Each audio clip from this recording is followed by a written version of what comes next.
Assalomu alaykum. Bu salik dersimizde primerning til bo'lqini almashtirishni o'rganib o'tamiz. Ya'ni xanzocha holatdan inglizcha holatga, inglizcha holatdan uyg'urcha, inglizcha holatdan xanzocha holatga o'zaro qaytarish.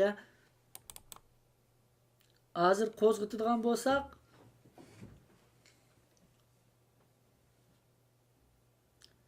primer xanzocha holatda mana qaraydigan bo'lsak, mana butun xanzocha holatda.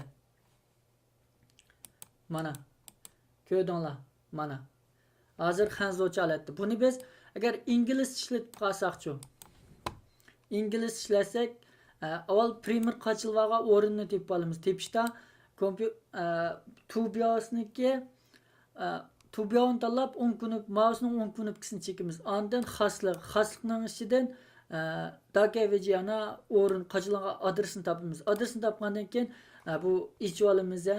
İçib olgandan keyin AMT degan vinjanjaga qaraymiz. Buning ichida eng oxirida application XML degan hujjat bor. Buningga biz hozir tahrirlash qilaylik.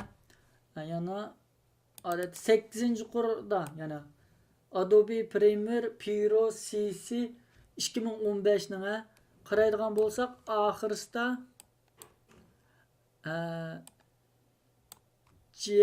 CN deb bor. Buni in US mana saqlab etdim.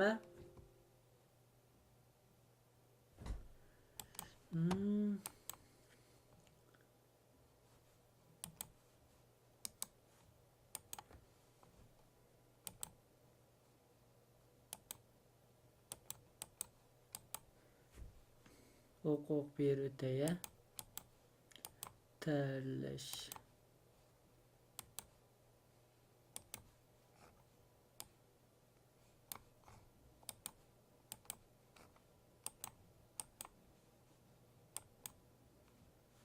Endi sinab baqay.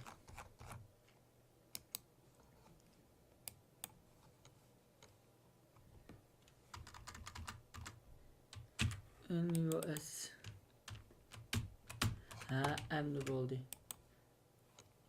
Mana endi qaraydigan bo'lsak, endi ko'rib baqaylik.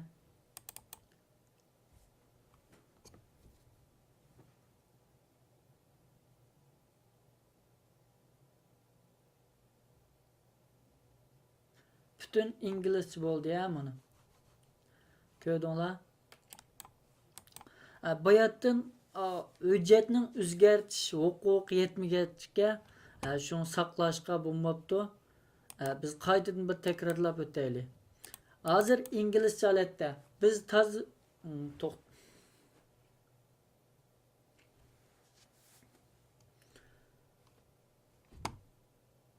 hozir inglizcha holatda biz toza tushunib olmadik deylik. Undaqda biz buni xanzochaga almashtirmoqchi. Qanday almashtiramiz? Bayatdan degandek endi o'zgartib etsak bo'ldi. Primerning 10 kuni primer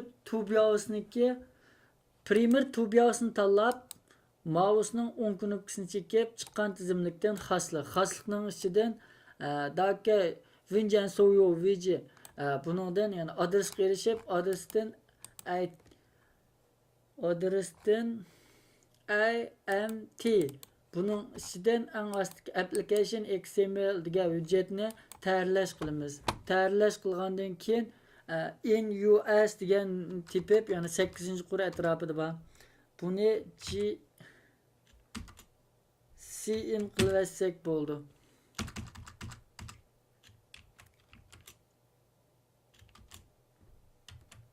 CN saqlab etdim. Endi ko'rib baqaylik. Agar harf yozilishda xatolik bo'lmasa, xanzoch qo'zg'aldi.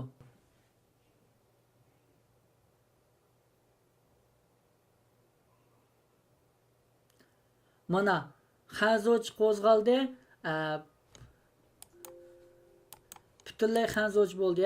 Bu salik darsimiz mishat tamom. Xayr xo'sh.